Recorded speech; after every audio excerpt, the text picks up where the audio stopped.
Well, shoot, guys.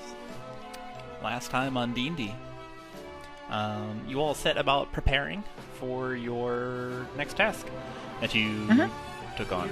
You chose to explore the pyramid to the east of Lux-Nox, seeking information, a brazier to ignite, and to somehow deal with the curse that has befallen the party to cause them to be eternally hounded and pursued by an unknown invisible assailant that has no problem causing collateral damage, having ripped the soul from a few innocent people's existences. Smile. You learned much about the city of Lux-Nox. Made yourself stronger, better equipped, and with the hope of having someone to come back to, you purchased 2 raptors to add to your flock of trusty seeds. Oh, by the way, I need 100 gold from any number of people. For the price of... Thalia... Does Thalia have money? I Thalia think has the money. it was Pastiche's money that we were using. You look I have a lot of money. You look over at Pastiche, and they're just kind of holding their stomach with their forearms. Just looking down. Yeah, they got the itis. Tummy fucking heart disease. Let's see. You have added 2 raptors to your flock. You all now have some trusty steeds of various raptor colors, and you've gathered yourselves at the east gate of the city, ready to set out. You've communicated to the guards of the purpose of your loitering this morning. You've breakfasted up, and so on. What would you like to do? I mean, Thalia is just kind of waiting to get the go-ahead to fly up there herself.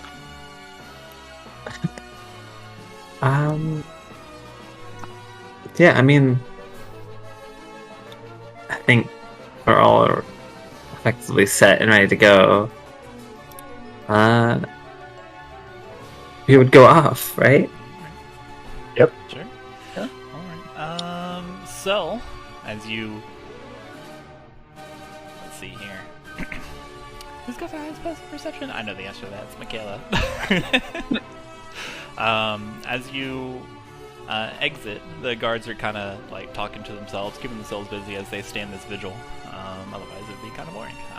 The guards it's just banter. They're just mentioning that it's Zozare's day off, and she's buggered off to who knows where, and they're trying to guess at where her secret lair is. Where she goes to relax. Huh. She actually takes a day off. Well.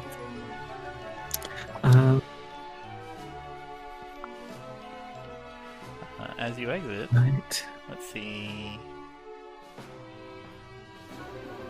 Makayla. Well, I guess anybody that's looking around, and I suppose you were all looking around. As you exit and just pass people and camels and raptors and more guards, you notice that there is a cat just kind of hanging out on top of a parapet. He catches attention and it's looking down at you. And then you leave. Yeah. Thalia waves at the cat. Is it like looking at us? Looking at us? I mean, it's watching you. What do you mean? You're something new. Same cat as from the basement in the swamp. Sewer In the basement. sewer? Yeah. It's a little far, but go ahead and make a perception check. Okay.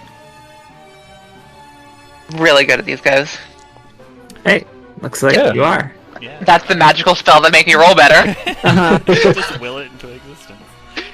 Yeah, a 17's pretty good. You're not sure if it is the same cat, but it appears to be a similar breed. They like literally physically spyglasses one of her eyes out. Actually, Oh boy. a cartoon character. Uh-huh. Let's see. Without further ado, let's get you in this desert. Oh, I forgot to preload this scene. There you go. It's not big. Now it's power loaded.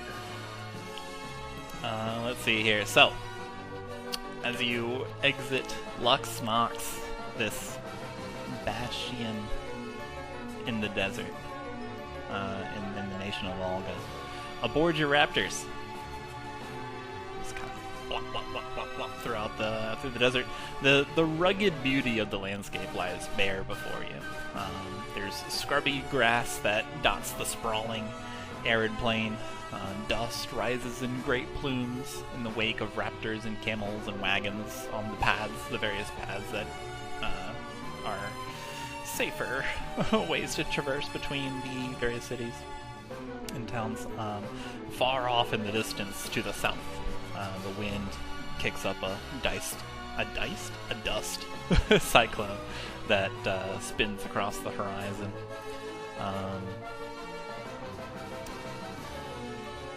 Go ahead, somebody roll me a d6. The land is dry. Okay, it won't be me. Well, it's a 1. What if that's the number of enemies we have to fight, though? Maybe we want it to be you. Oh, maybe. Well, okay, let's go with Chuman. It's a little bit better, but there's still only 2 of his enemies, you know? The land is drier than a 10-day-old biscuit. And just as you steer clear of a couple plants that have managed to survive here, for they're without leaves and instead covered in thorns. So your raptors escape unscathed there. Nice. From far past the clear sky above, the sun beats down harshly on the faint trail that you follow. Let's see. We're taking Chuman's too, you said. Here, let's switch the music. Chuman's role requires a music change. Lamb. Ahead, you see some stuff. The stuff you see is many four-legged animals. Somebody go ahead and roll me a perception check. And also Chuman, roll me a perception check. Bit of a 24. Just casually. Alright, everybody sees just a bunch of four-legged animals. They appear to be at some kind of watering hole. They're just dipping their heads down and sipping. Makayla, you also notice a couple humanoid figures and some kind of camel or giraffe. They are shambling towards this group of what you identify with your 24 to be water buffalo. Their gait appears to be uneven and unsteady. These humanoids in this ungulate. Are they heading towards Lux-Nox? They are heading towards the buffalo, like this herd of buffalo. Oh, sorry, I thought they were with the herd of buffalo. Yeah, I can turn them around if you want.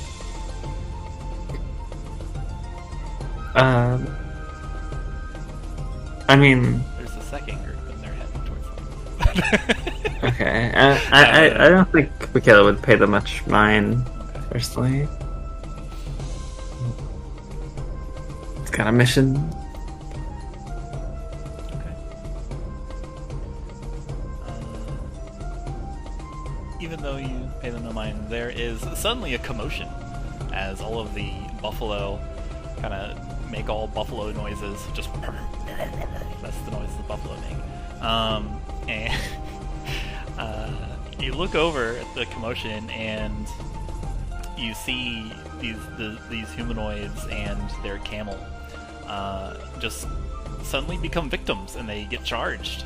There's a stampede of buffalo. Just they run them over, and they have been knocked flat and trampled upon. And the buffalo go back to drinking after several minutes. Oh, I guess I misunderstood what was happening. Well, I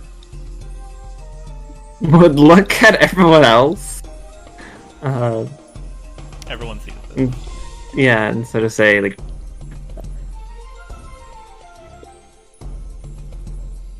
I think we should go check if any of those are okay. Any of them are still okay.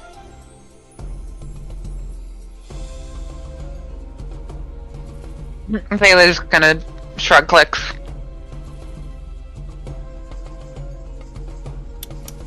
Okay, I mean, Makayla would turn it off. If it's not getting any form of, no, Makayla would sort of split off and start heading towards those unfortunate people who just got trampled, I guess. Trying to find if anyone's still okay. Okay. Pretend. Let's see here.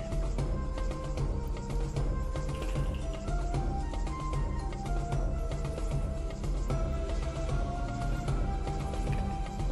Pretend that this is like a trillion buffalo.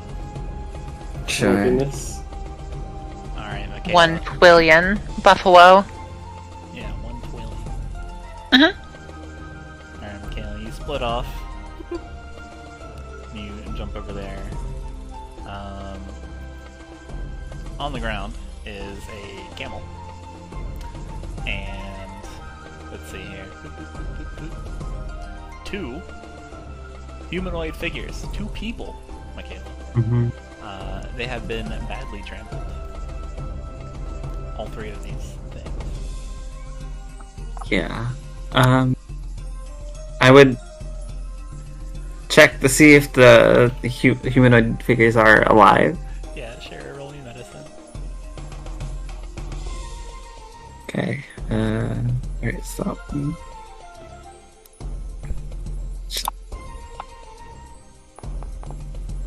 18.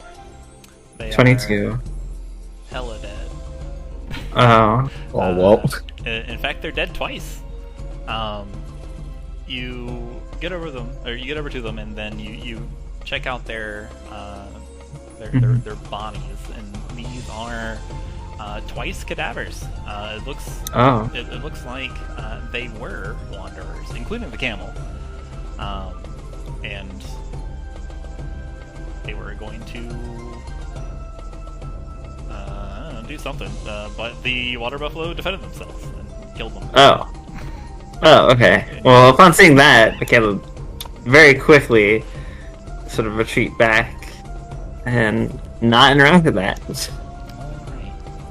You leave. It's like, oh, those are corpses. Goodbye. Or, like, those are wanderer corpses. You leave the corpses and their corpsed camel, and you return to your group. Did you see anything? Seems like they were already wanderers. Simply crushed underneath the foot of the water buffalo. Nothing of lost.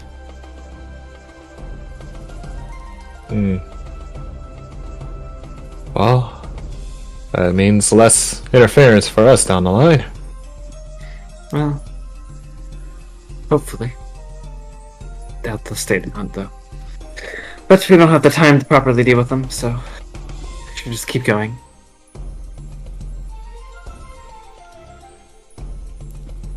There was nothing else, right? It was just those 3. The Yeah, wandering and the... those 3, okay. The assortment of buffalo, and I mean, there's the watering hole. Yeah, well... Good. You scoop up. I ain't getting near those wandering buffalo. See what they just did to those wanderers?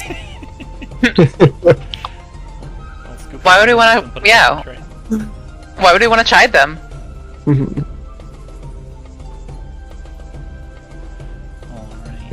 let's see. As you continue on your trek in the desert, let's see here. We also got a 1. Let's see here. wind picks up.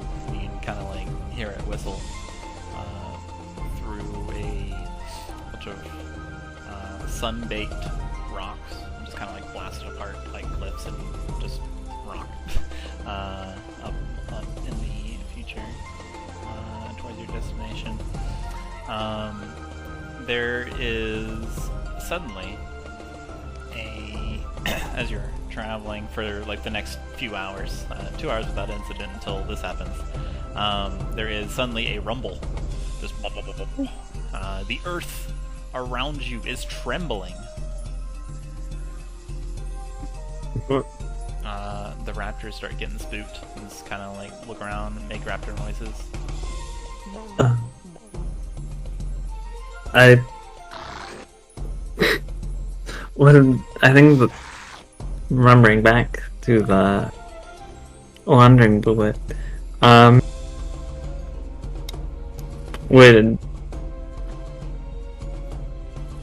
probably try and look for like solid, if there's any like solid stone ground, or if it was all just sand around us. Okay. Slide me a perception check. I think Chuman's gonna be looking for any sand that's moving. 9. Okay. Perception check for Chuman as well. Makayla, you do spot like a couple portions of rock that is coming out of the dunes, like out of the crescent dunes. You're in kind of like a lower valley of these rolling sand dunes. Sure. You get high, had to get low, you get high, had to get low. In the low spots, there is some rock instead of sand.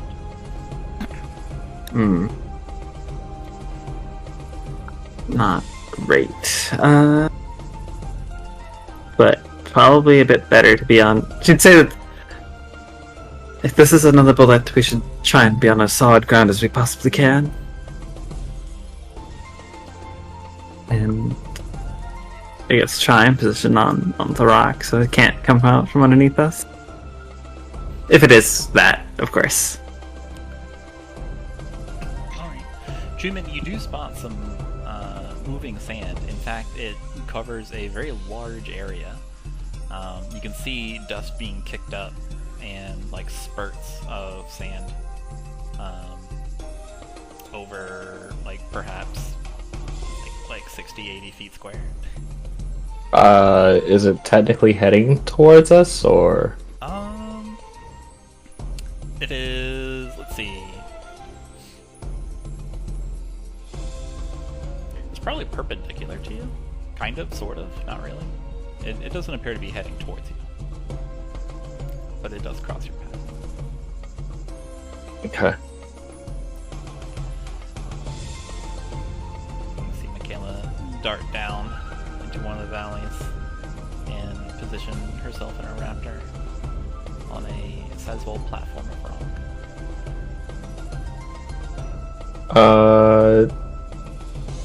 Chuman's going to follow, and he's going to mention towards the moving sand for further out, just to at least be prepared for it.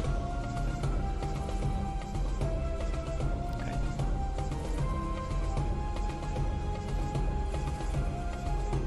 The moving sand continues moving. Dun, dun, dun. And it becomes apparent that these are something. You're not sure. You're all down in this valley now, but it definitely does like rumble around. You can hear like these guttural cries or noises that are accompanied with explosions out of the sand. You get the sense. Question. Yes. How far is it from Xalia? Let's see. Probably at this point, maybe. Maybe 200 to 400 feet. Okay. You're out in the sun in the desert. It's hard to get an exact beat, but. All right. She's gonna ready an action that whenever it's close enough, she's gonna cast Fear, which is to say within 30 feet of it. Okay.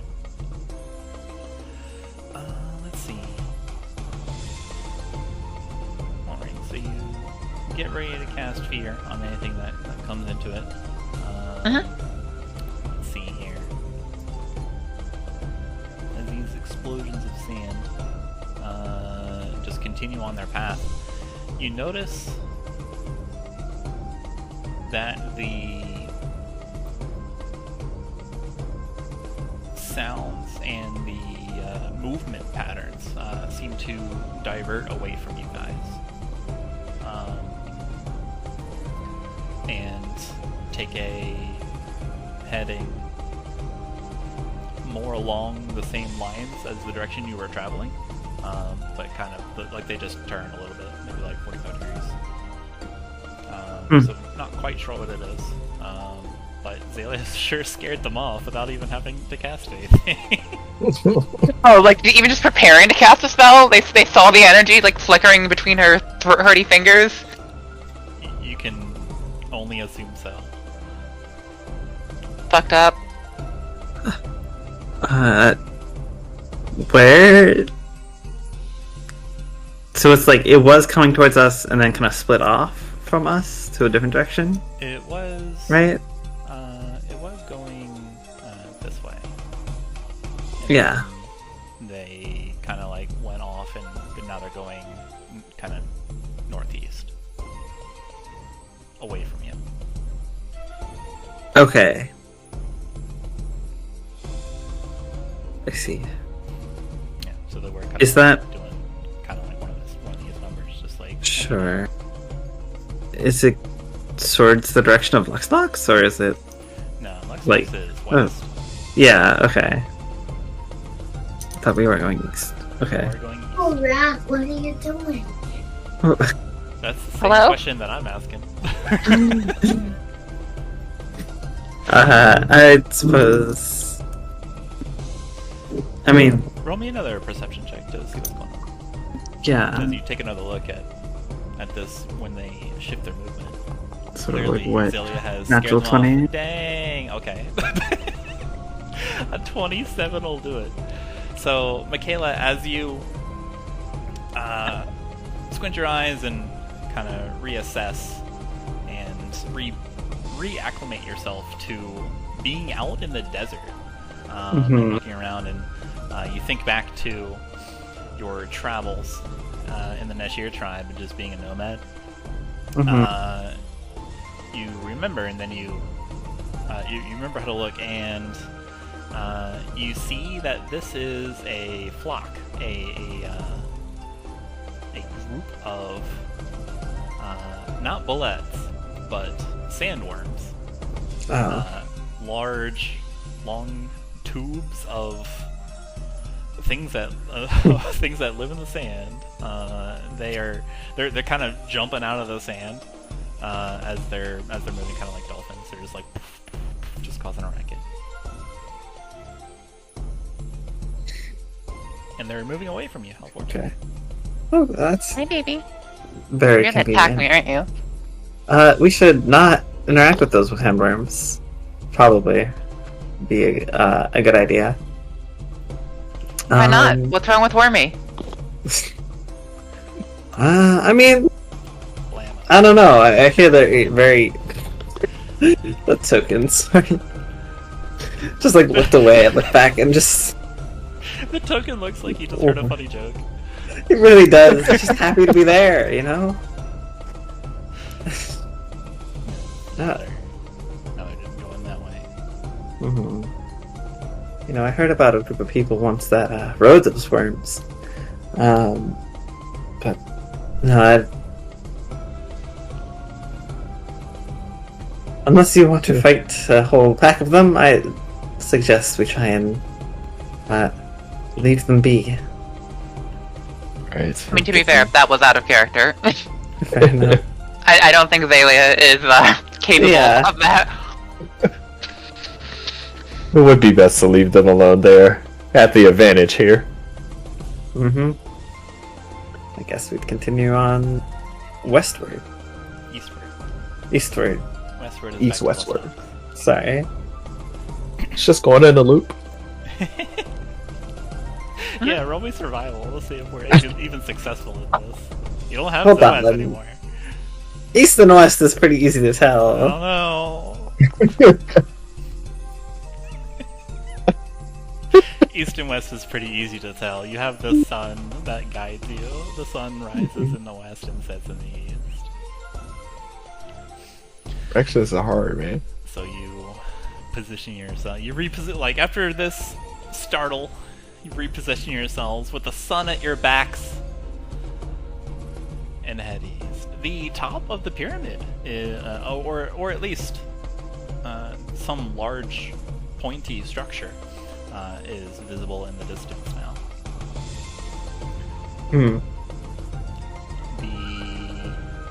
Let's see here.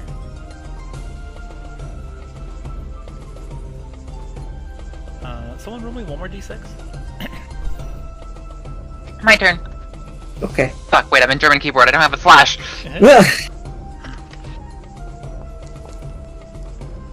Fucking Deutsche Tatate. Please. Okay.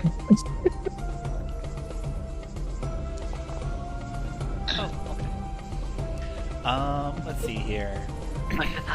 As you are maneuvering around, you hear something before you see it. It's some kind of like it sounds like someone talking, but it's like coming from the throat. And it's got hard consonants and it doesn't flow very well. It's like and there's sounds like there's some laughter mixed in. Who knows Draconic? I think Xalia does. Oh, where is that?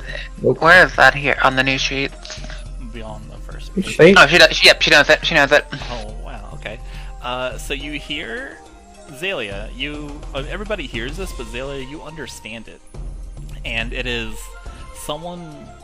It is someone gloating. They are loudly talking to themselves.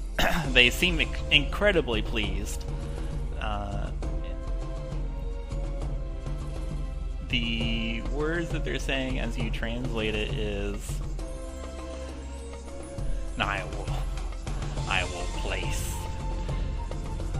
place my first horde there, and then the next one, and then they'll erect statues in my honor. Yes! You look over. Let's see, it's actually not too far. It is a creature that is flying. As you look, it is flapping its wings towards you. It looks like it was flying in a certain direction, and then it turns and veers and wheels in your party's direction. It is flapping these huge leathery wings. It is pointy on 5 ends. Only 5. The 6th end. Oh, actually, roll perception. Great these. See? That's how you fail them. Okay. Oh, that was performance. Yeah, perception is 9. 10 is enough. As it gets closer to you, it's now within probably like 100 feet, and it lands and like skids in the sand a little bit, and you see it's pointy on 6 ends. No way. Because there is a very large pointy tail on the end of this thing. It gleams with its crystalline blue scales and just... Wait, not that one. Drops in. Xalia waves at it. Oh, there's 2? No, just 1. Okay. There are 2 tokens. What if I kill every I only token? see 1 token. Not the tokens. There are 2 tokens. Okay. I only see 1. There's a big one here and a smaller one here. Okay, ignore the smaller one. Okay. Refresh page. I think you need a refresh. No, don't worry Okay. about refresh. Don't worry about it. This creature lands probably about between 60 and 160 feet in front of you, just sending sand out everywhere. Xalia waves. Kind of snorts. It is a very large. It's a dragon. It is a dragon the color of blue. As it regards you, it just kind of like snorts, and there's lightning coming out of its snout, just crackle. What would you like to do? My dragon's particularly common for, relative in terms of dragon. Khorzaire. Make a history check. Alright. History. 18. An 18's pretty good. Let's see. You are well traveled and pretty old. You've lived a long time. You have heard tale. That's the sound the dragon makes. There's this little cat on the dragon's back. I mean, dragons are just big cats with wings and scales and teeth. Think about it. Yeah. Yeah. It's true. That's in the lore. Kitty. Baby. You have heard of a couple prominent dragons in or around Khorzaire. One is, in fact, part of a legend of Khorzaire. There is every once in a while. Well, sorry, not every once in a while. You have heard tale of a dragon that attempted to muscle its way into Khorzaire a long time ago, but no one ever heard from it ever again. Let's see. It mysteriously disappeared. It happened in Expernetta. Okay. I guess. So this is like stopped right in front of, or not right in front of us, but in front of us, and is not like looking right at us, right? It's not like blocking your path or anything. But yeah. It is stopped near you, and it is looking at you, kind of regarding your party. You can see this smirk kind of curl around its dragony lips. Xalia is going to. What is the range on Minor Illusion? 60. Where is it? 30 feet. 30 feet. She's still gonna try. That's closer. She's gonna Minor Illusion full, like the biggest hand she can, waving. It's gonna be a skeletal and draconic hand. Just hi. Okay. What is your passive perception? 17. Okay. You certainly see Xalia do this. There's a very large, you said skeletal hand? It's like a dragon skeleton, if that makes sense. Like it's a very skinny dragon, not like a literal skeleton. Okay. This very large, thin dragon claw. Just friendly waves.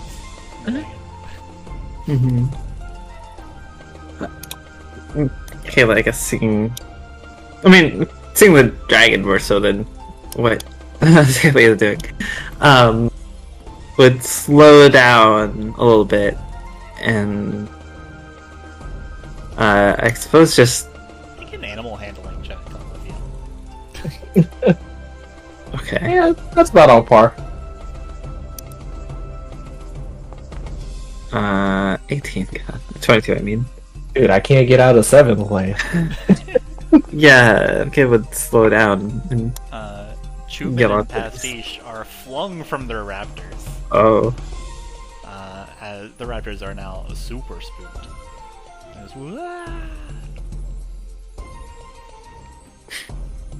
Those are the two new ones. They're not used to things yet. Yep. We're not used to how you guys roll. Makayla, the dragon kind of like it appears unenthused at this very large dragon claw that is waving at it. And it snorts again, electricity crackling. Makayla, you do hear another rumble, and probably Chuman while you're down there. You feel shifting in the earth below you. This while this very large and imposing blue dragon comes towards you. Yeah, again, Makayla as sort of slowing down, but not necessarily stopping. Would yell out to the dragon. Fuck, I had something, no, I just lost it. Hail, great beast, we are simply trying to pass through. No interest in any sort of conflict with you right now. We mean nothing to you.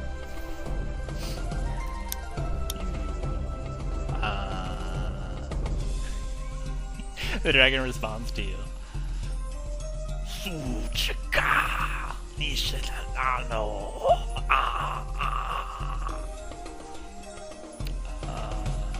And what does Xalia hear? Yeah, Xalia, you understand it as I'll just say it. You trespass through my new domain. I have laid claim. I demand tribute. Tribute? Xalia will minor illusion, directly in front of Makayla's face, a, map with a dragon face area, and a path going right through it, basically. And then, kind of, to the dragon path, some gold coins pointing to, with an arrow pointing to the dragon head. Meanwhile, Chuman is sputtering sand. Caleb would look at the...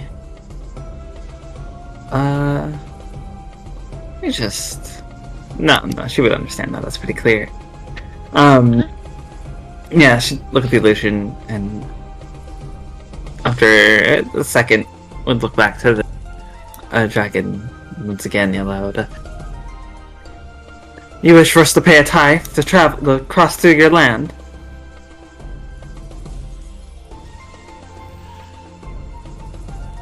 Yes. And what a tithe it must be. It speaks in common now.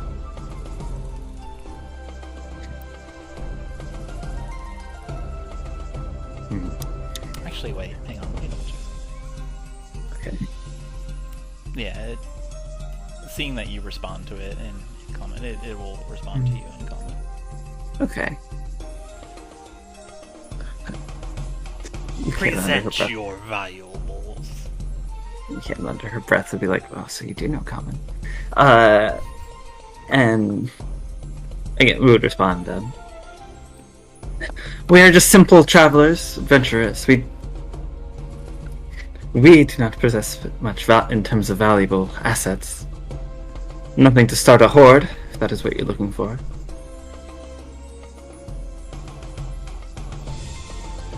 I think while this is happening, Chuman is gonna get up and try to calm the two raptors down. Okay. Make an animal handling check. Okay. Hey, I'm out of 7 land. Hey, nice. That's greater. That is 2 digits you're rolling now. 18 is greater than 7. It is. More than double. An 18 is good enough to at least corral the raptors. They are still... there's a dragon right there. Understandable. The blue dragon kind of belches lightning in the air and just...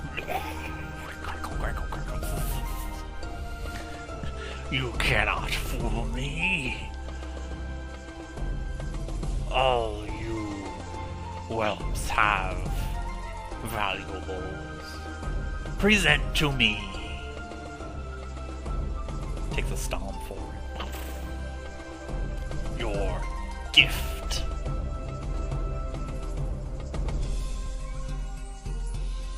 Makayla, what about the stone?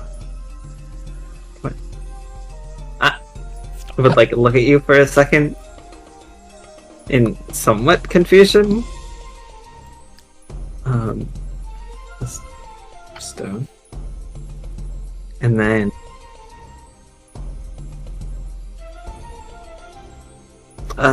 Chuman just kind of like nods his head towards Twig. The stone, and pulls out a sapphire that she has in her bag. Well,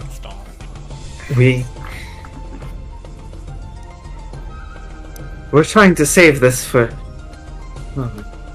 some important emergencies, but Great Beast, if you are demanding something, then here. She present her the sapphire that she's been holding on for God knows how long in this campaign. In fact, she'd also bring out the ruby. With this, we'll have little else, but we will make do. And present both gems. Remind me what these are. Literally, just regular ruby and a sapphire that Makayla just has on her. I see. Cool. And it has had on her for, like, I think maybe 40 sessions. It's just the stones. Where did you get them? I have no idea anymore. And we're at the very Okay. beginning. Very, very early on in the campaign, they were like found somewhere, and I've just had them. Deception, you said? Persuasion. Oh. Like you're genuinely offering these to them, right? Yeah. Okay, persuasion. 17. Okay. You can see this massive hulking scaled beast that breathes lightning. Just kind of like lower its head and narrow its eyes. It appears to be scrutinizing your jewels. And then it bellows. That's a start. Present to me more. And then it also tops it off with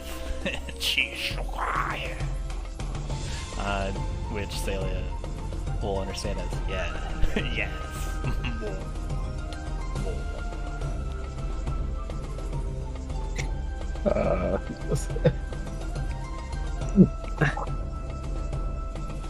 More.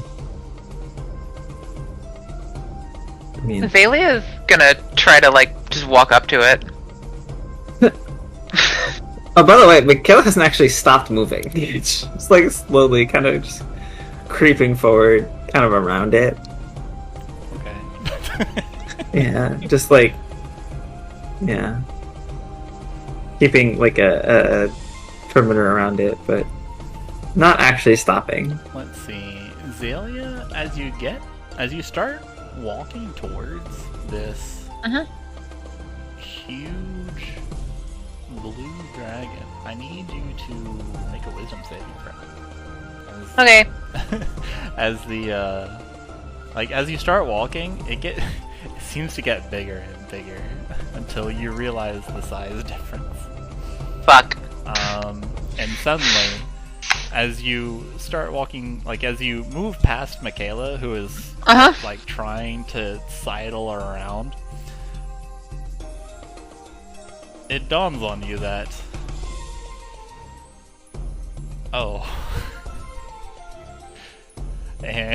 and you are frightened of this creature. Well, this isn't fair.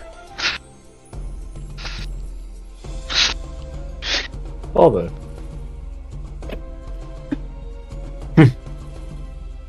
Cause spear. Wait, are you throwing that? It's not fair for her to be scared of it. Let's see here. So, Makayla and everybody, you watch as fright creeps into Xalia's face, and in her as part of her fight or flight response, she reciprocates this emotion and blasts it towards the dragon, who will make a saving throw.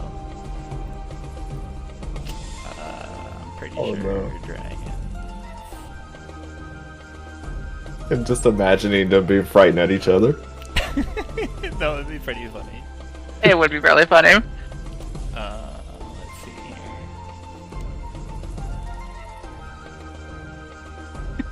Oh, okay. That's a normal roll. A 29. Oh, that's fucked up. He's Disappointing. He's a little frightened. What's plus 10?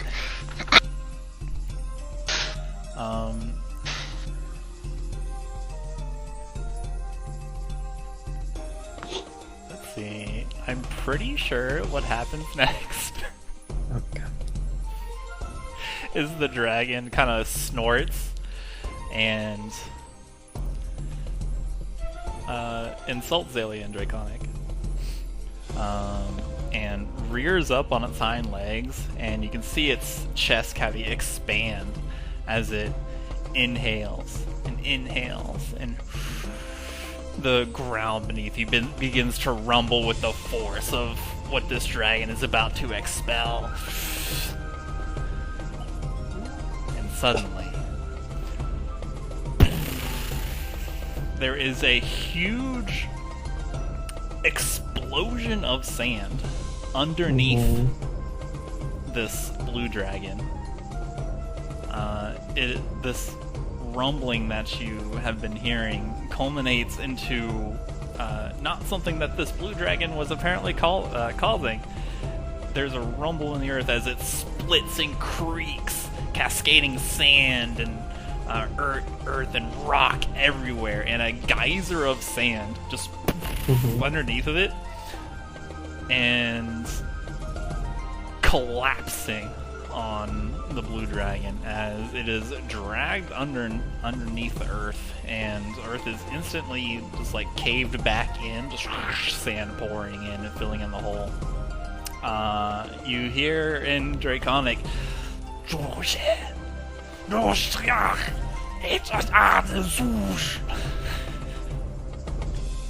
and that has like a gurgling sound as it is dragged underneath the earth.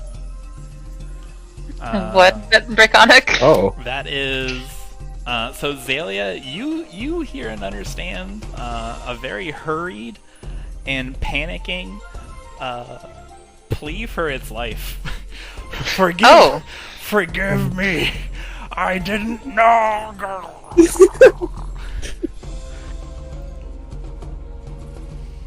Oh no. After this, Oh no. Well, you are no longer frightened.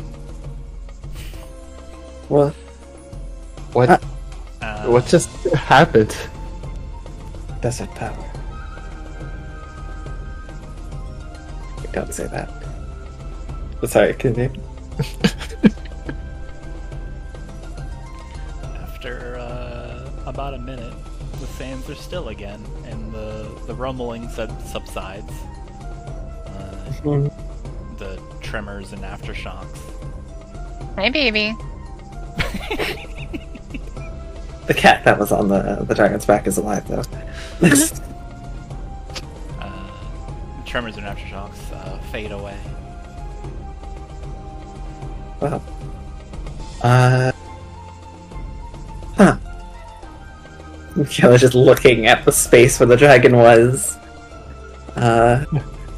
I personally don't want to be around if it becomes a wanderer. I kind of wish I had not had that thought of what that would be like. But now I do. Alright, well, yes, on that note, we should probably leave. If there's anything left of that worm, of that dragon after those worms. If there...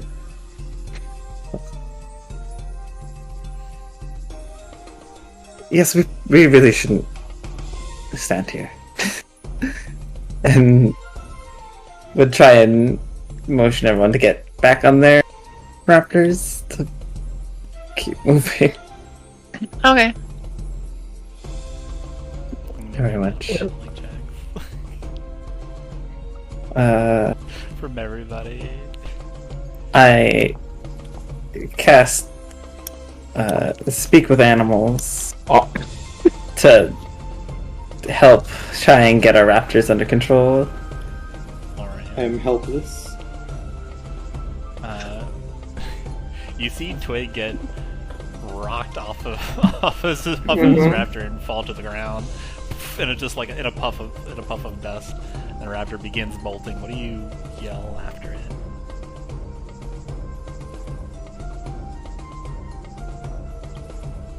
Sorry, who? You want? You can't speak with animals. What are you speaking? Oh. Yeah, I mean, Makayla is just trying to tell the raptors to calm down, that we need to leave this area, but just do it calmly, or else the worms will come back and potentially... like, if we're not calm, then the worms might return if we make too much noise. Please form a single file line. Just trying to, you know... Mm-hmm. Or get order back with these raptors. Did Chuman actually lasso the Twigs raptor before it runs off too far? Or Sure. am I taking too much time to get on? No, you can give me a lasso to collect your raptors.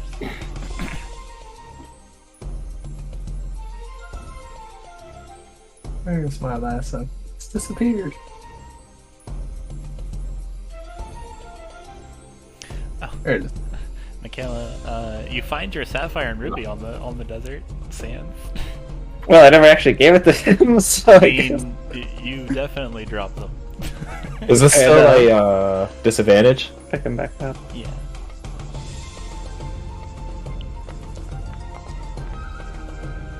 A third? No, never mind.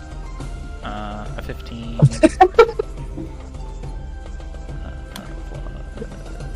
It didn't have any calculation, so I just did 2d20s. Yeah. A 15 plus 5. Yeah, that's a 20. Good. Yeah. So between Makayla's spell and speaking directly to the raptors to bring to bend their ear around, and you lassoing and physically preventing them from moving, yes, the two of you working together, you're able to collect your raptors, not lose another one. Close. Close call. But yeah, definitely. Everyone gets back on. And yeah. Notice Xalia is just kind of standing there. Oh, she'll get back on her raptor. Okay. I did roll.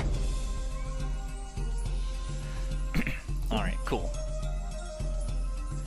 So, electing to leave right away as fast as you can. You do just that. You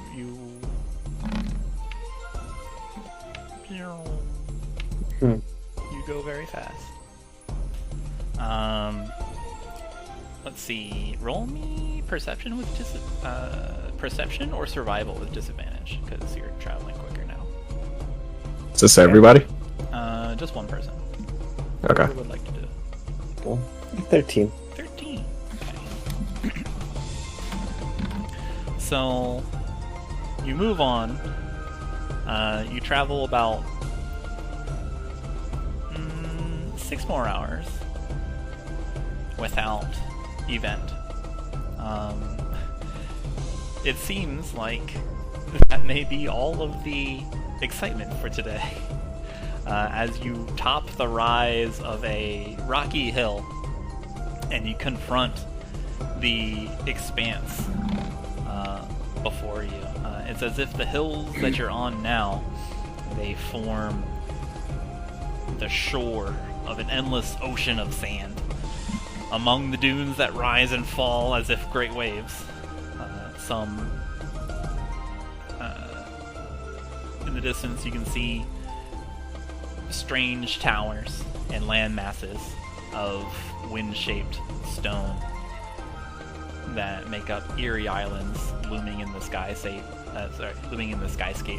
Some seemingly sharing the elevation of the dune that you stand on. Another reminder that the mysteries of the dragon shards are something to behold as they buoy these land masses across Khorzaire and across its horizon.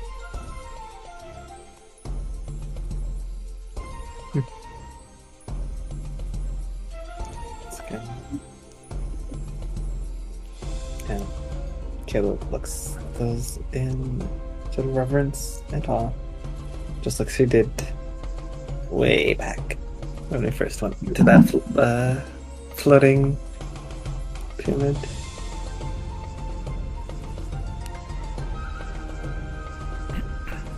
The sun hangs high above the desert. The towering sandstone pyramid. Oh, sorry, I said 6 hours more. Like, as in, it's 6 hours total. Since you said it, I had said that wrong. I just realized my mistake. The towering sandstone pyramid, its perfect shape, stabbing at the cerulean sky like a dagger would through silk, gleams in the sunlight, almost appearing forged of some otherworldly material. The toil of erecting this pyramid seems unfathomable. It was hauling the stone and raising the structure. Even now, centuries later, after reportedly having been buried beneath the earth and now standing strong and resilient atop the land against the wind, the sun, occasional storm of sand. On the ground ahead of you, you find a body lying face down in the sand. Oh. Hey, kitty. Yeah, I cautiously move towards it and yell out, hello, are you okay? Move towards it. It doesn't seem to be moving. It certainly doesn't respond. It just lays there, motionless, face down in the sand.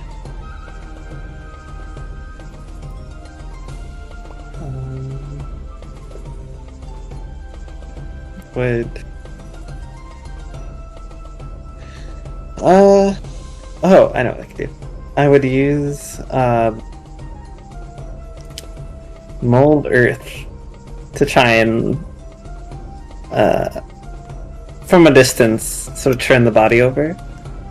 See if it was... I'm just singing from the Oh, okay. Yeah. Yeah, just to, like, kind of have it shift the body, face up, see if it's a wanderer or not, effectively see if it's another corpse. Okay. That's, Already. That's pretty good. You can get a +1 in the next 20. Cool. So you shape the earth and move sand in a way to kind of turn over this this body so you can get a better look at it. As you do, your passive perception is pretty good, so you don't need to roll. The corpse, it appears desiccated and weather-worn.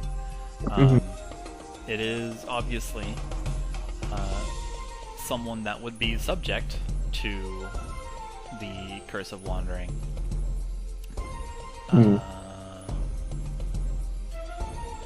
However, it still yet does not move.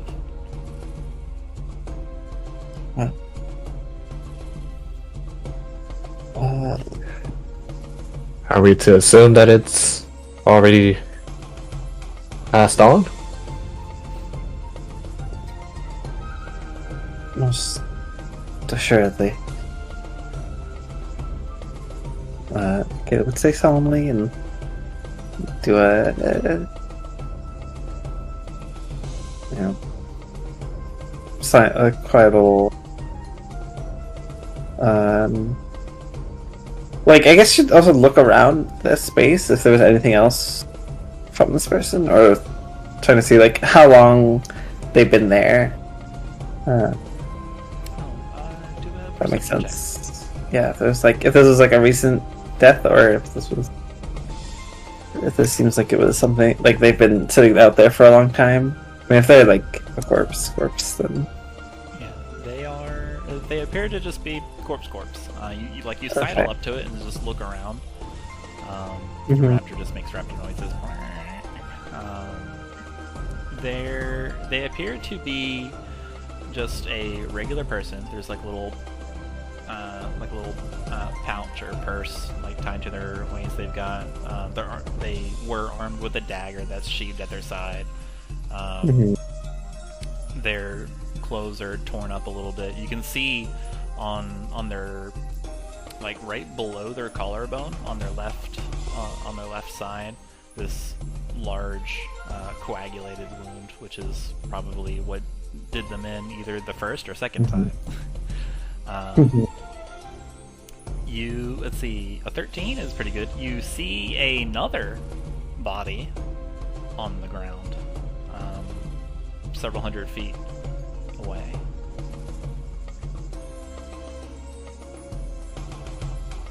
oh, 100 feet away.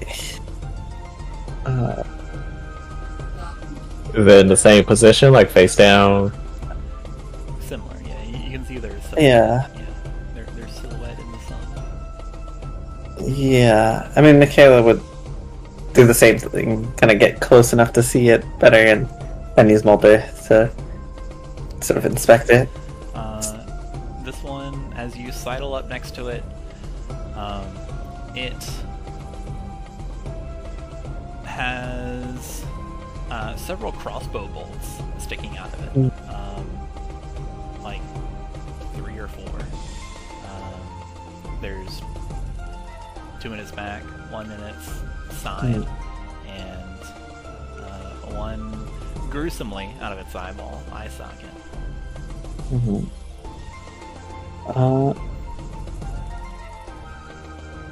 I'd just say that everyone to be on alert. These could start walking again at any moment. There could be more we do not see underneath the sand itself, so be cautious. But I think we should keep moving.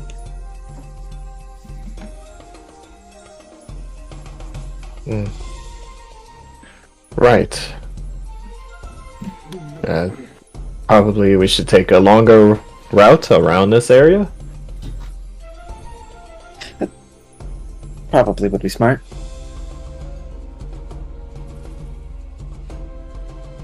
You can see Pastiche just hold their stomach and lean into their rafter. The itis comes for us all. Hold on, Pastiche. We'll be there soon. Then hopefully we can at least make camp once we're there. But right now, not here. This is a terrible location for it. I don't want to meet whatever killed these people in the first place. And yeah, let's start moving on. Chicken and waffles, topped with whipped cream, topped with chicken and waffles. Never again. That's what you hear from Pastiche.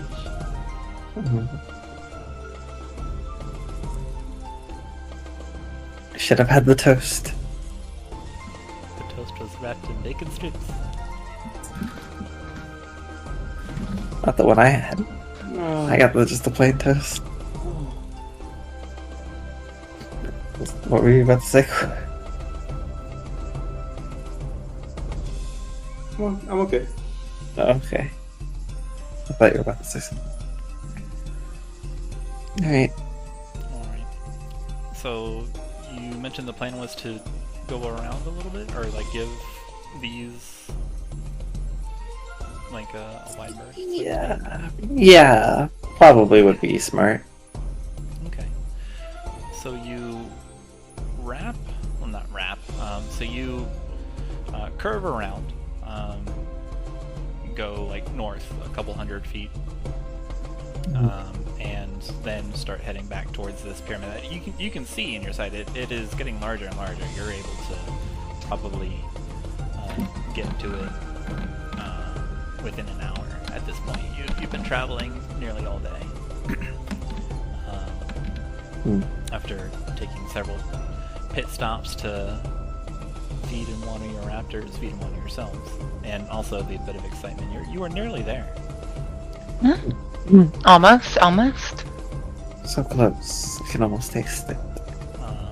As you curve around these wanderers, and like you approach from a different angle, you can see more bodies kind of on the way to the pyramid, just laying on the ground.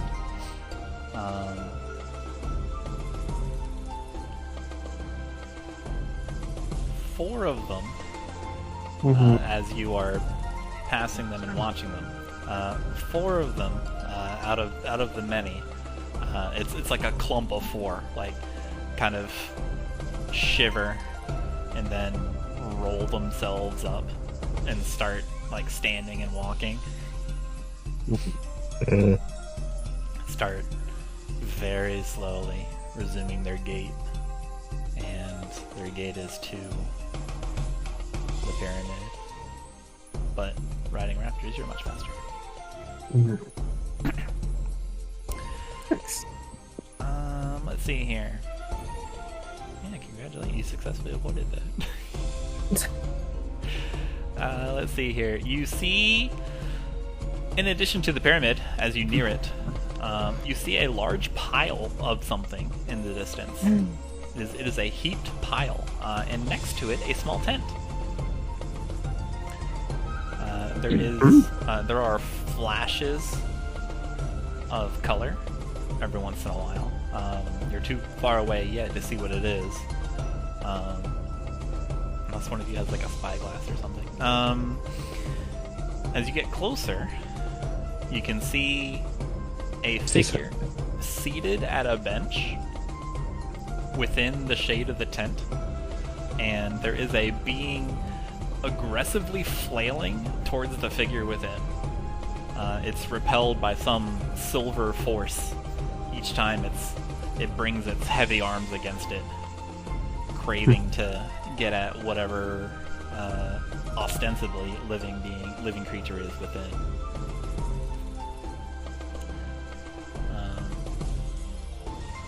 Let's see.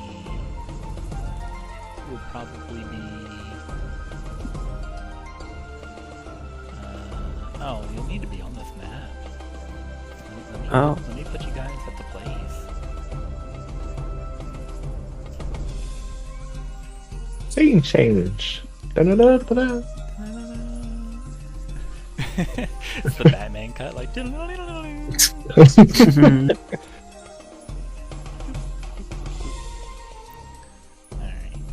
Let's see here. Move you to the pyramid. You are now, like, at the pyramid, as you are close enough to see what's going on.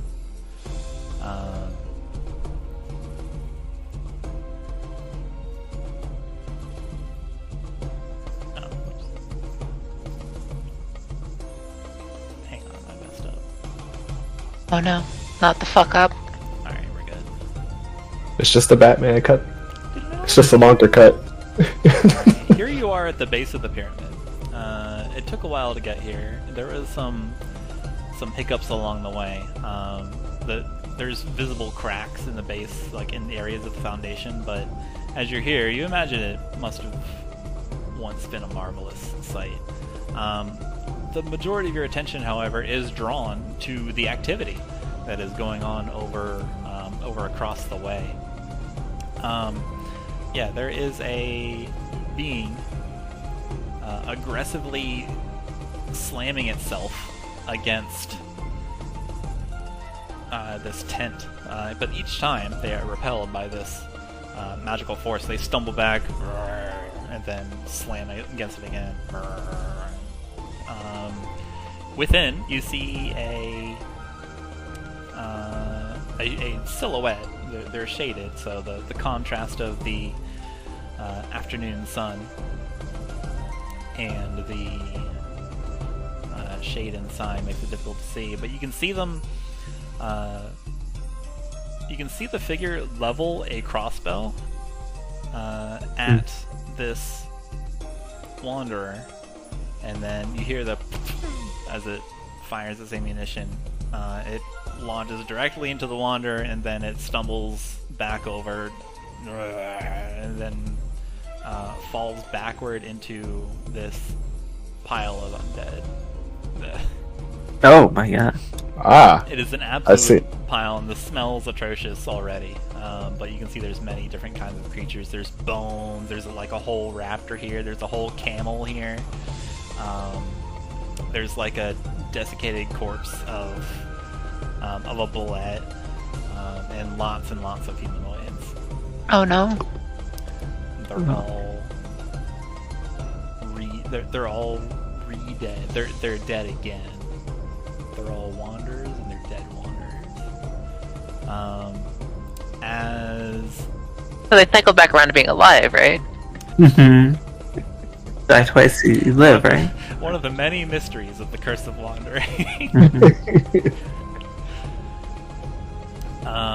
Let's see what happens. So what happens now is you can see the business end of the crossbow pointed in your direction, and you hear a soft but firm voice. It is the voice kind of like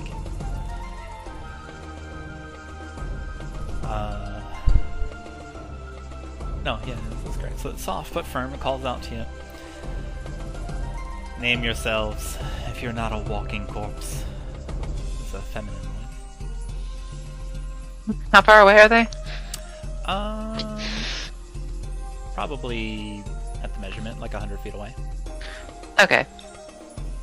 Vela does nothing.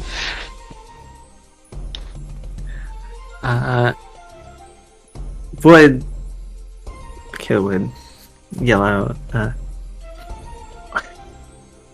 we are here on behalf of Queen Khorzaire of Lux-Nox, Merchant Queen Khorzaire of Lux-Nox. Your names?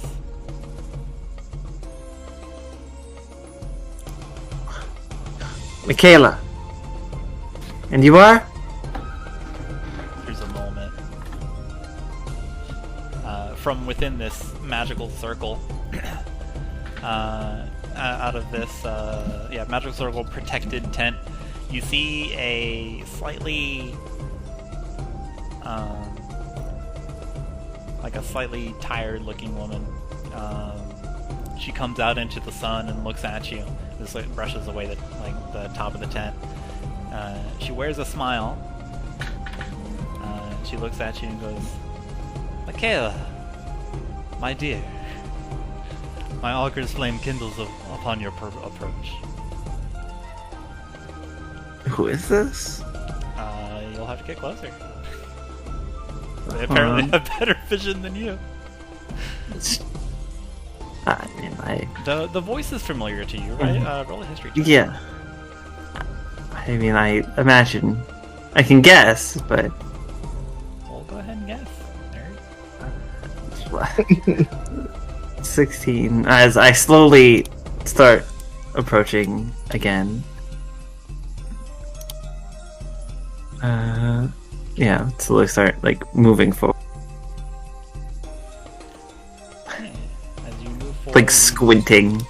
squinting against the sun, taking in more of the form. You recognize this woman. She is wearing the typical robes of a moonlight shepherd, the first kind that she knew Zoaz to wear. Yep. Her hair's silvering, her face is creased. She she looks a little tired. She looks a little gaunt, like she's not had much nutrition in some time. But she's smiling as she's holding a crossbow at you. This is Elena Moonstrike, the leader of the Moonlight Shepherds from Tenuta. Like holding her hand, above her eyes, like squinting off, like, Elena, is that you? Yes, Makayla, come here. Let me see you properly. Who? Well, you said you were here on business. Come. She. Get out of that nasty sun. Let me share my shade with you. It'd be my pleasure to join you. And would wave to the rest of the group. She's a friend, a Moonlight Shepherd, one I've known for a long time.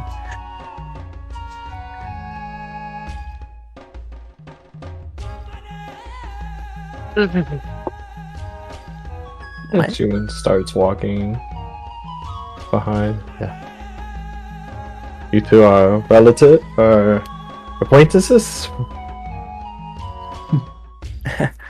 You could say that.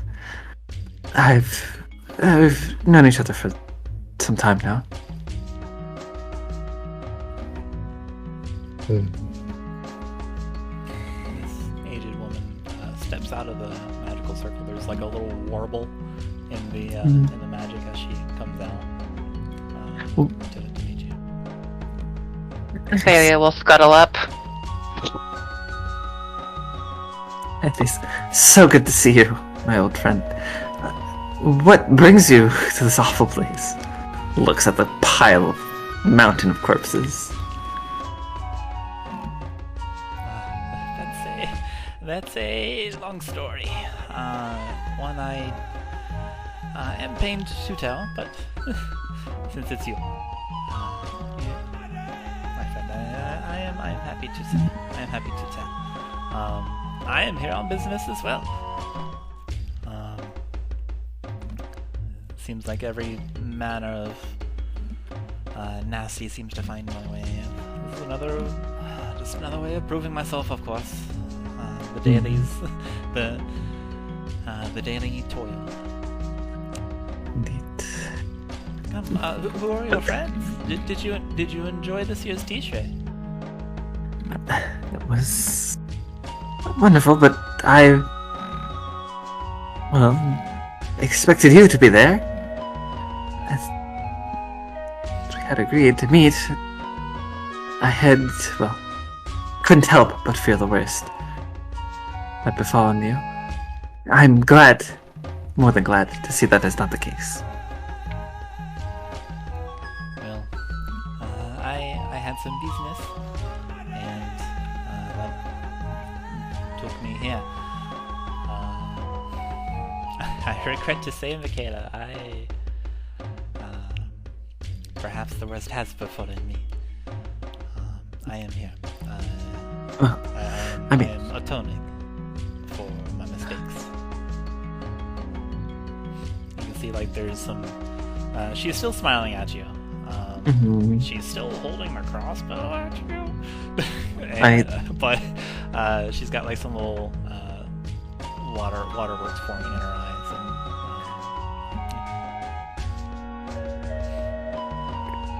Well, sort of would... Makayla's eyes would flicker to the crossbow, but right back to Elena's and say, like, well, you are still here, so... no, in general sense. That is important, since the exact location of the year is less important than still being alive, right? Yes. Where Still having it tomorrow.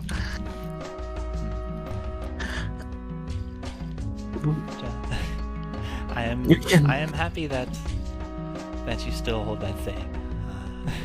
There's always tomorrow. The sun will shine again. It always will. Who is this young strapping gentleman? Is he your escort? Your date? Would Oh no, she's like this. give her an incredulous look. But When you give her the These- look, she's still pointing the crossbow at you. you can. At me specifically, or like in general direction? Okay. Why? I don't know why.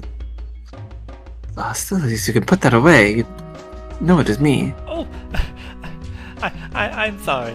She fumbles it for a moment. I forgot. Yes. Well, here, come into the shade. Let me share with you. Come, everybody. Yes, one of my companions is not feeling well, so let us get out of this cursed sun. Oh no. I've got just the thing. And then she ambulates over, and then bids you all welcome inside this tent. I don't have an actual tent to show you, but there is a magic circle. They erected around it, so that's just kind of like where it is. Are we able to pass through? Yeah. Okay. Yes, once we're all inside, I can give you a proper introduction. Wait, hang on. Are any Can of you- Xalia pass her? Yeah. Hang on a second. Are any of you Wait. undead? I could be. No. As You have to tell me. far as I can, as far as I'm aware, no. Let's see. Let me check my hit points. No. As He long has not claimed any of us yet. as long as you are not a wanderer, you may enter. It is a word specifically against against the cursed. Well, we should be fine. Seems to be a fairly effective one. They cannot enter, and if for some reason they have the ability to attack me while I'm in it, good attack. Selene protects me always, and she will see me through this new trial.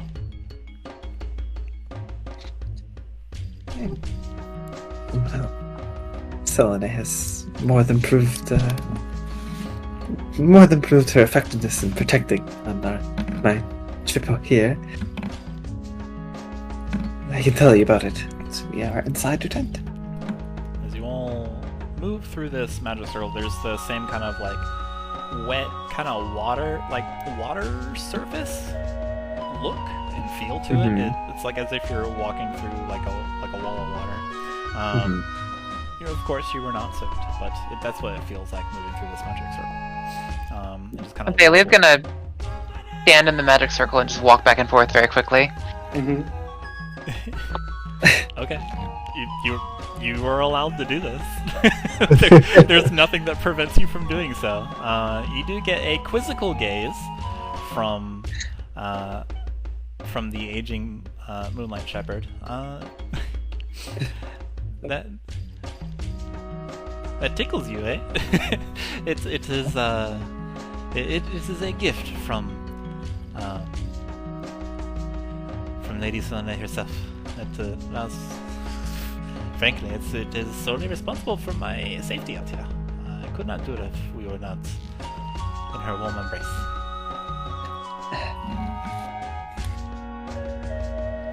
So, She keeps this tent safe, as if she were hugging it herself. I believe Alright. I remember Zoaz had made something similar once. Not quite the same. Oh, you know, you met so. Oh wait, no. Forgive me, I forgot. Of course you do. You saw him all the time when you were coming to meet me. Yes. When sort of look at that, like, how do you know that? We traveled. He was our guide to Lux-Nox. Oh, he took you there. You Yes. traveled instead of me? I am sorry. Oh, about you that. went there? I had business. I've been here for some time. Understandable. Well. I myself also had a charge. Not a party like you have. It was just one. One. Now none. One what? Sorry, what did you say? Now none. No, none would look. Face would be sort of solemn and say, like,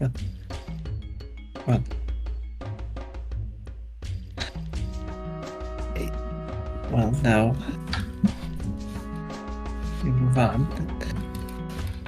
The past is the past, but I take it that is why you are atoning here in this That's right. cursed land. This is my punishment. I chose it myself. This is something I want to do. Do not worry, Makayla. I have to prove that I am capable again. If only to myself, but to the Moon Maiden. To show that I am able to guide people across the land once more. Because I am not. I failed. But Failure does not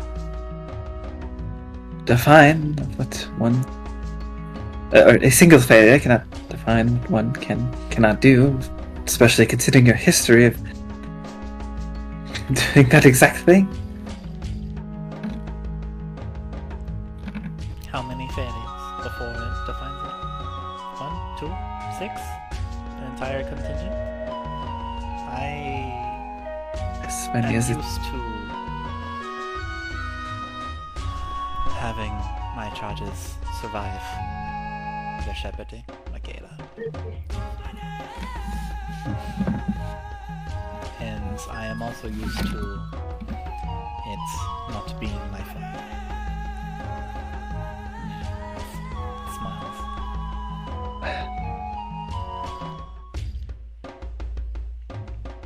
Makayla would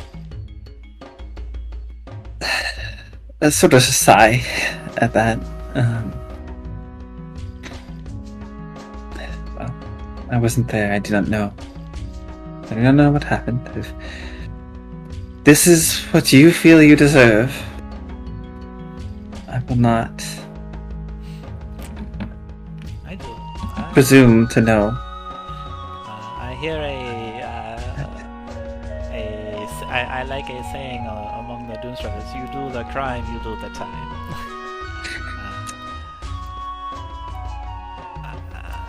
I killed them, Makayla, so I am doing my time. But enough of that. That is sad. That is downer conversation. Here, you traveled far. Let me show you my hospitality. And she sets down her crossbow finally, like on the chair.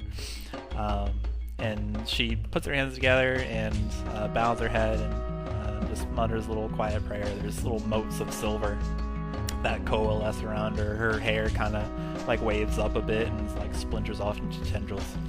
And she. When she said I killed her, do I get the sense of she meant that literally, or that her failure let that person die? You can roll insight. Okay. Or if it's too vague to 19. 19. She is smiling through all this, so she's a little difficult to read. So you're not quite sure what she meant about it, not knowing the details of the text. Yeah. But I mean, you know Elena Moonstrider. She would Yeah. never like murder anybody. So you're That's what. Okay. You're not quite sure what she's on about. Sure. And she, as you're mulling this over in your head, she swipes her hand, like in kind of like a wing out motion across the little table that she's got going on underneath this tent, and there is apparates just amongst sparkling motes of silver, a very large tray, and several jugs of crisp smelling water. The tray is filled with poutine. It is a very large tray. You have in front of you all, like you watch as this aged woman produces 45 pounds of poutine. At least. That's a lot. Well, I see. You still haven't had that in so long. Where are my manners? Everyone, this is Elena Minstrider, and this would gesture to the party. People I've been traveling with across this continent. Chuman, Xalia, Pastiche, and Twig. Unfortunately, we were, as I said, traveling with Zoaz as well, but he had other duty he felt he needed to attend to. Perhaps we'll meet him again. That's Zoaz. He's always rushing from one thing to the next. That's why he's so highly regarded, you know? Well, I can absolutely see why. Well, we've at least as had good as you when you were his age. Lena smiles and nods and like sips like a little mug, a little teacup of water or something, and she looks at Chuman. You were saying? It was just merely concurring with Makayla. We've had the experience of seeing him firsthand. He's very adept, isn't he? He is the guild's pride and joy, after all. Well, especially after. Here, come, eat.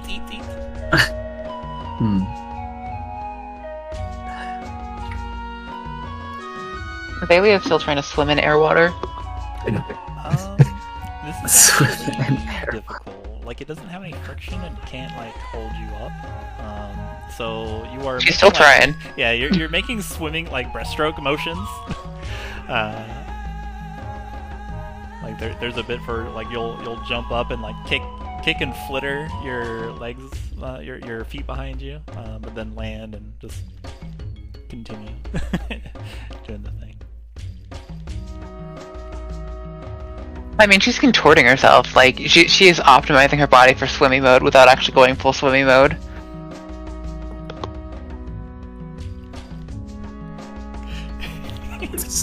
Pardon me, you said Xalia's optimizing? She's optimizing her body for swimming mode without going full swimmy mode. So she's stretching out and getting some fins, but she's not like the full, like, eel shape.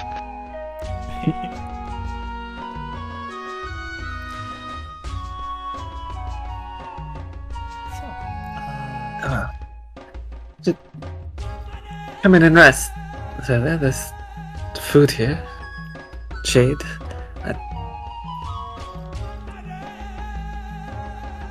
She's gonna lower her head, and you see it's like a full goddamn sea serpent head at this point. Like, 3 eyes, full on, like, serpentine. 3 eyes on each side, I should say. Okay. 6 total. And she just kind of goes. Alright, keep playing. She'll come in and just kind of curl up in, like a donut on the floor. Pastiche probably sits next to you, still holding their stomach. Thalia's gonna, like, rest her head on their lap, helping with the itis. Oh. There's a little bit of poutine that finds its way towards Pastiche, and a little bit drops on Xalia's head. She's going to move her mouth to where it is, hump, and then move the mouth back.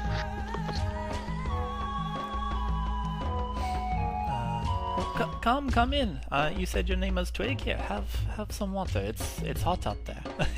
it takes a lot of energy to traipse around the desert. I am unsure if Quote is here. He's marches away. I just forgot to. Oh. It again. Oh, I was starting to get concerned. I'm like, are you alright? Are you feeling well? Quote got the itis too. Yeah.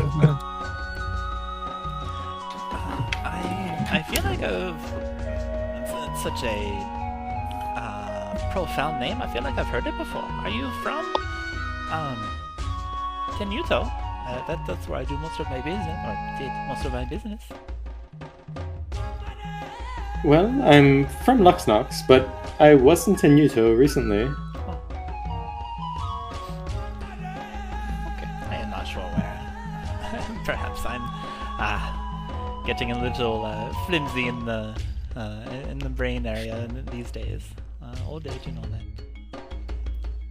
Still smiling. As you're talking with her and like interacting with this lady, you don't notice any other provisions, and you get the sense that she's been subsisting on create food and water ever since she got here.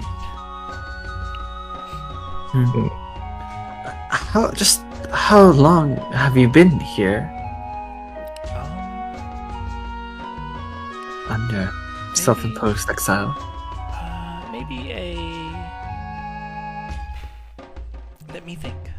It is difficult. It all runs together after a certain time when you're in one place. Just me, I understand. And so like she's kind of like thinks.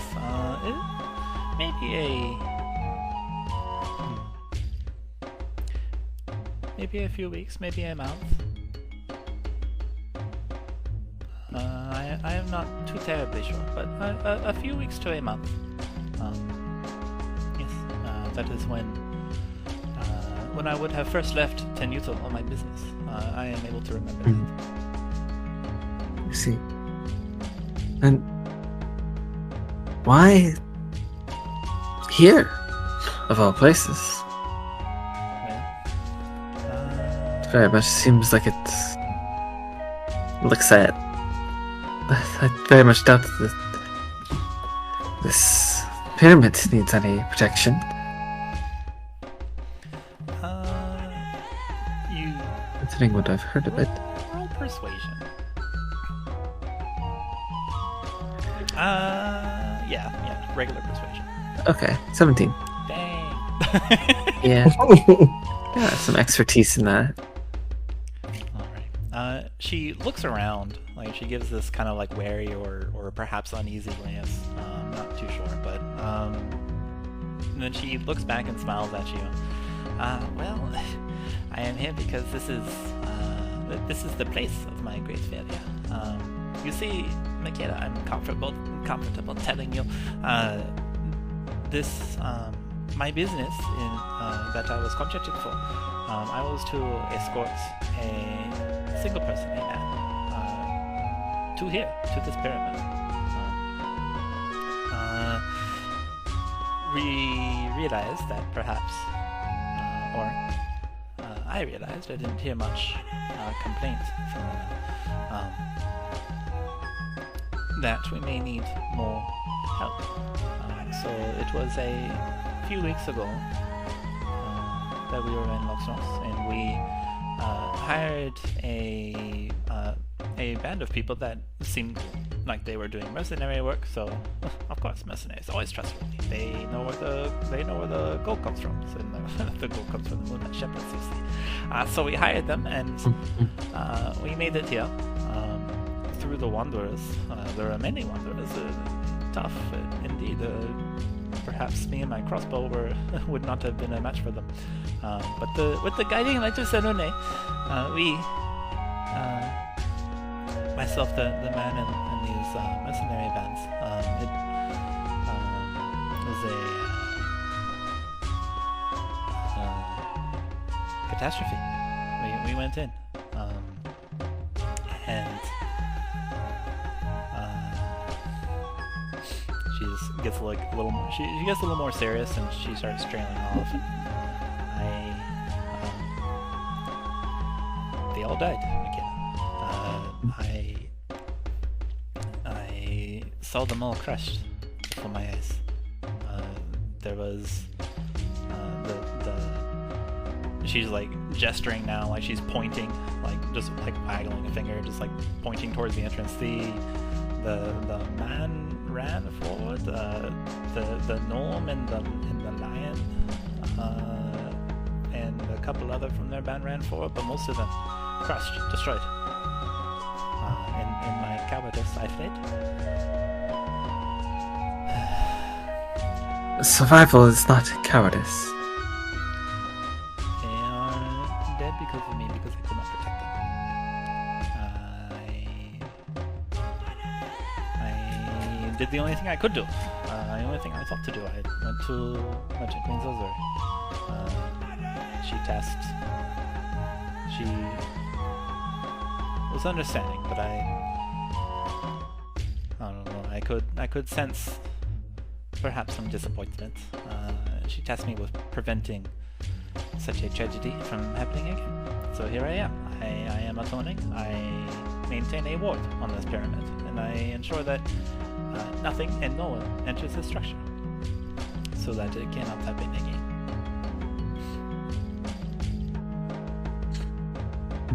So far, I've been successful. Not even these wanderers can get in here. I seem to distract them first, and then down they go. Whether through my crossbow, trusty.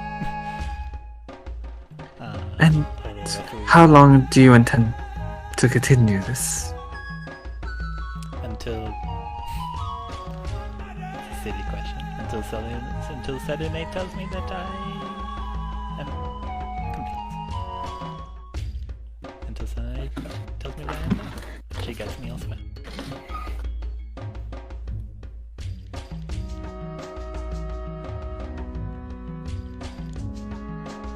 She eats some booty.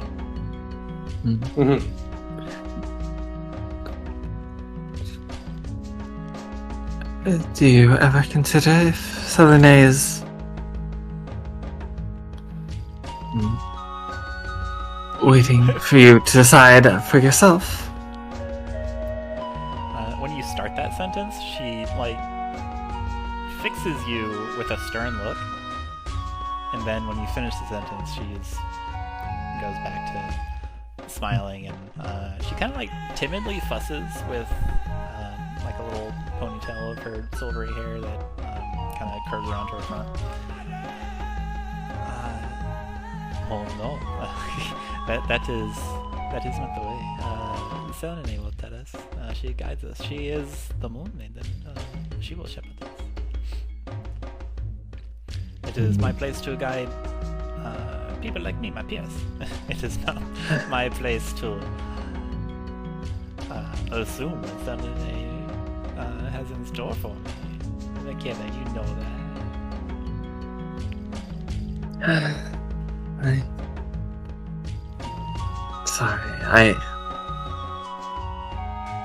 I've made peace with not seeing.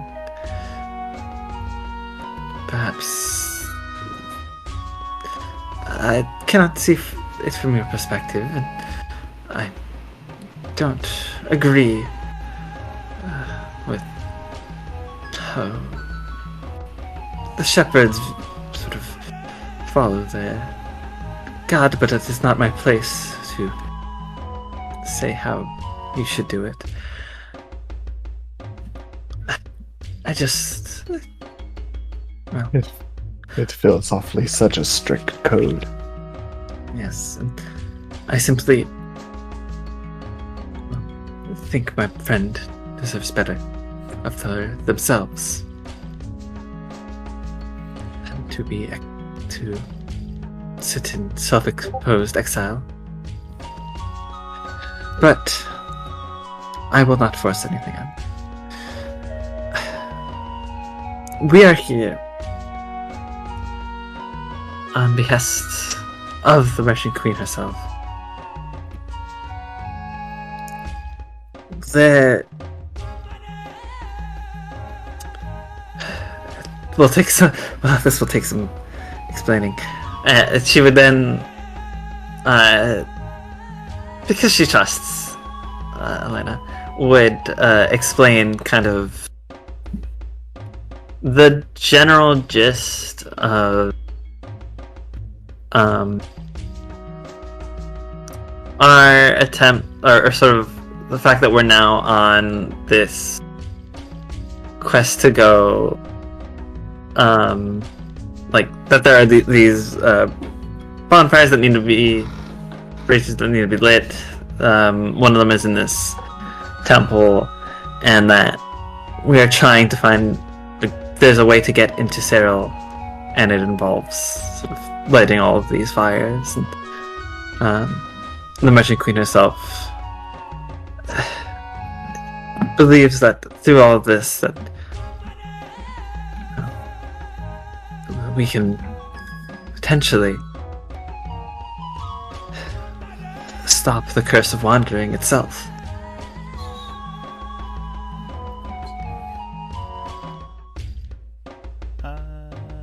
Roll persuasion. Okay. She looks over at 27. Dang. Oh my god. You think I'm lying now? Uh-huh. She looks over Yeah, no, at it's... Chuman. And she mentions the code is strict for a reason. And then after you, Makayla, after you finish your explanation, she adds on, Makayla.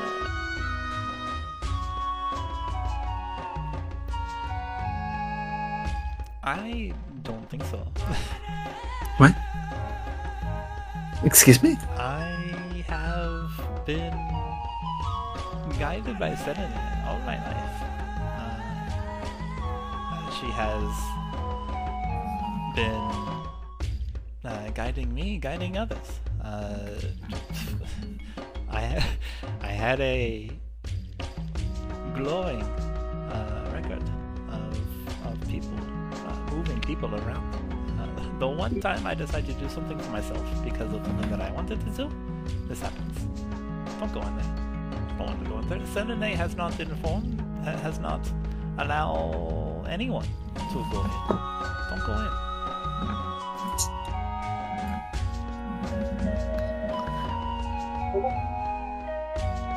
Okay, that would have like a bit of a soft smile looking at her old friend, and with the look of like she's definitely said these words to Elena before.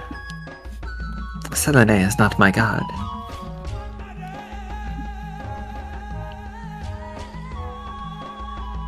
We will go in there and we will light that fire and we will survive. Not because of any God's will, but because of ours and our shared goal. Roll persuasion again.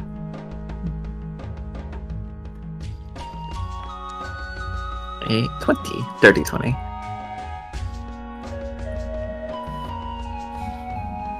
She gives you a pained look and then kind of retracts in her chair.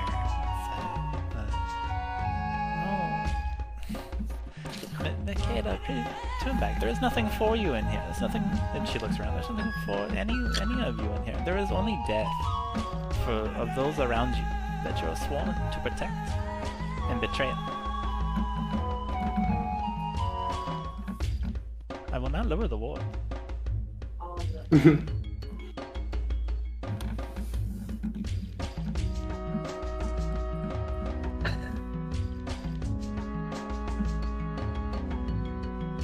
The way to return to Sarah is through that, would like sort of gesture, I guess not point because we're inside a tent, sorry, is through that pyramid.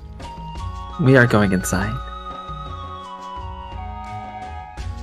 You would have us to report to Queen Zozere that you would deny us entry? I would have you report that I did the job that was tasked to me.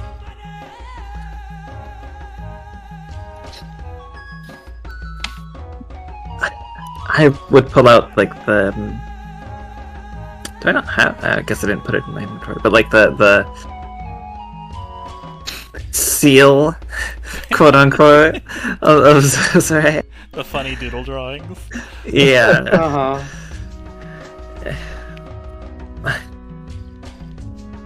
I mean, these are. If you care so much for formality, these are from Zozere herself. But I ask you as a friend to let us pass. And perhaps we kind of like sort of reach out to her hand and like, gently hold it to join us. Just see with your own eyes that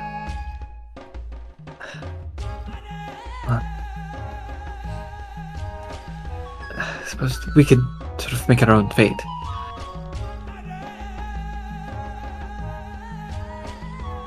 She looks down past you holding her hand. You just kind of like silently shakes her head from side to side. It's a small motion at first, and then it gets bigger. Roll persuasion with advantage.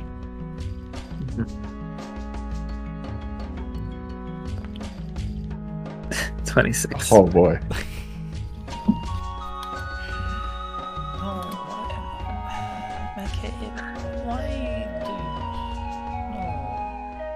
Why do you do this?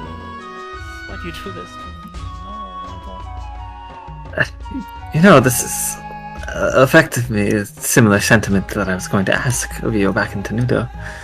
Had you been there, of course. Not this direct path, not this. I had no idea that this temple then, but my goal remains the same as then. Same as always. Return to zero. Everyone that went in there died except me. I didn't see those who were not just destroyed immediately come out. But she suddenly gets up and throws her arms around you. Not all of them perished. You were with, you said a gnome. Did they go by the name of Zom? Yeah. She rolls a history check.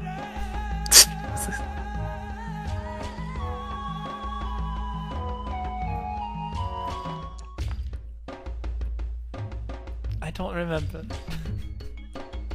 But that sounds right. It was just one syllable. What was the... Do you remember the Minotaur's name? There wasn't a Minotaur. Oh, you said there was. Wait, no. Hey. I'm so mixed up. I don't remember. Relax. I saw him splatted. Makayla, I don't want to lose you to the contraptions. But I can see you're determined. I let you in. And she whispers in your ear.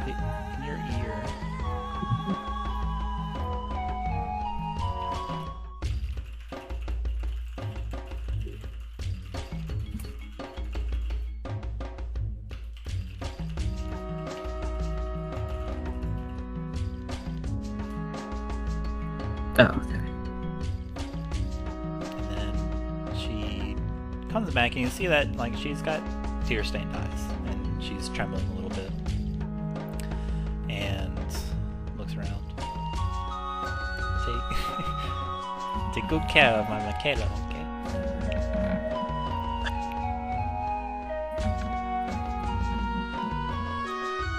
You are so concerned. Take care of me yourself. Come in and join us. If it is that dangerous, we'll need all the help we can get, surely. No. I can't. I will make sure that nothing comes in after you.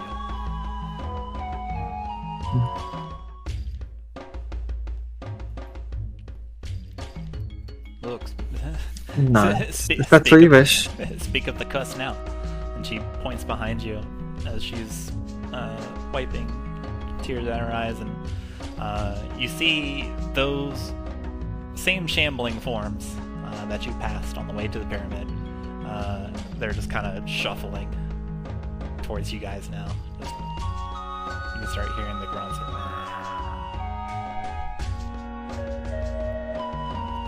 I'll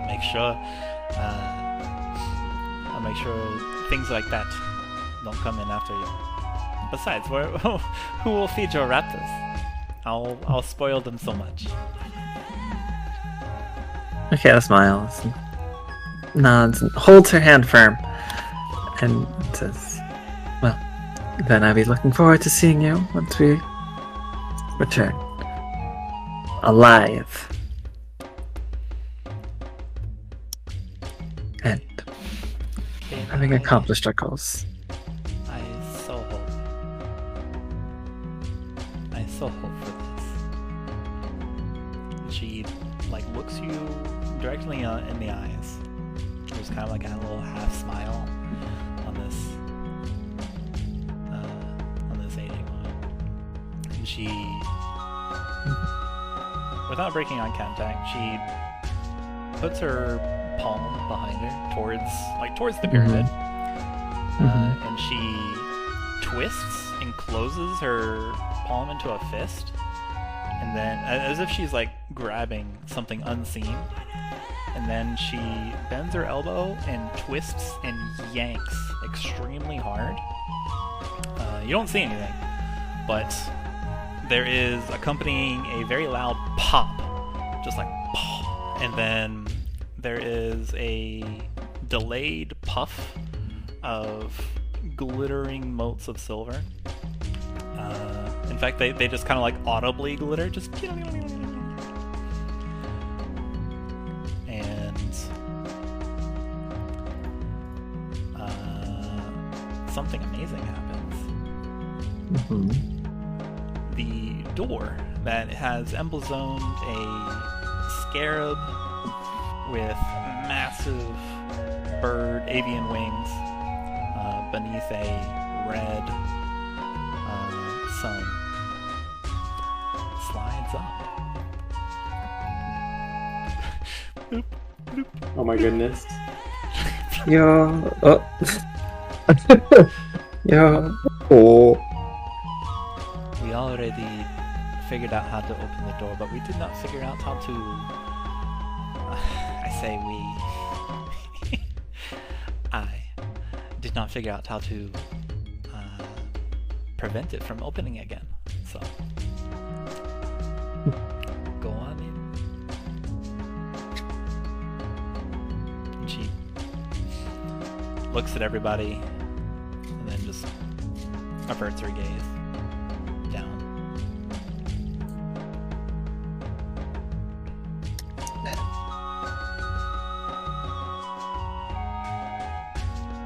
It's dark in there. Make sure you bring in light. Holds up. Brings out a couple torches. I believe we have a few torches that we can use.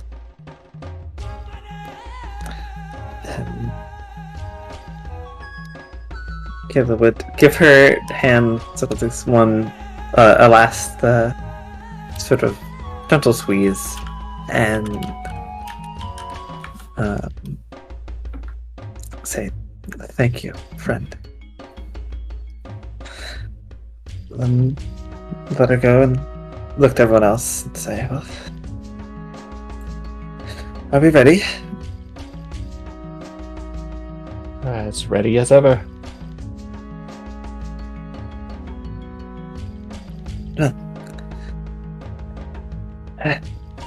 Let's get going then.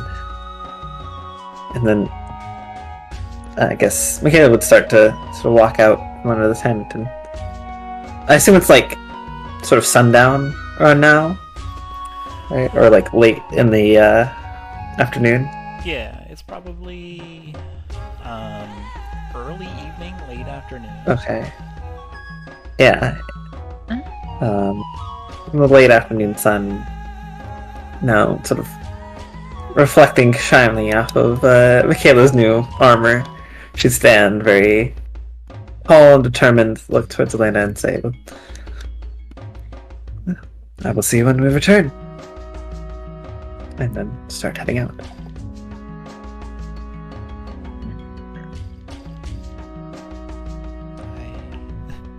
I hope and wish and pray that you will make Makayla. Goodbye, Makayla.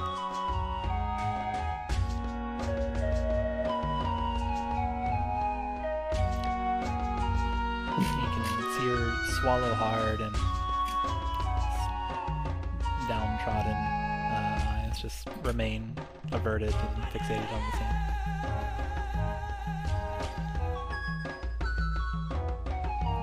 It was a pleasure to see you again. And we'll have that pleasure once more. At least one more time. And walk out. Or sort of walk towards the door. The entranceway. And Xalia will scuttle out after her. She may follow suit.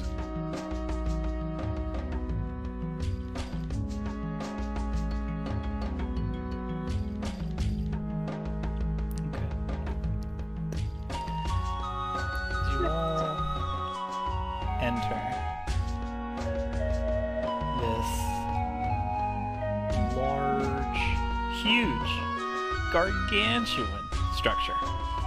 This pyramid is the correct word. This massive structure, like that looms high into the sky, could almost touch. It could almost touch the clouds. As you walk in and you observe the sunlit writings and scrawls and illustrations that are on the walls and on the ground. You see some lining and some kind of like cracked rock faces that kind of hide what was there before. As the sun begins to set, you can see the wanderers coming towards the pyramid. See Elena just kind of walk towards them, not looking back, his crossbow in hand, and a globule of white and starry blue in her left hand, and she throws her palm back behind her and twists her wrist, and the door closes and you are locked in darkness. Use a torch. Where, yeah, just Makayla lights a torch to illuminate the area around you, and that's where we'll end tonight's session. Oh. Okay.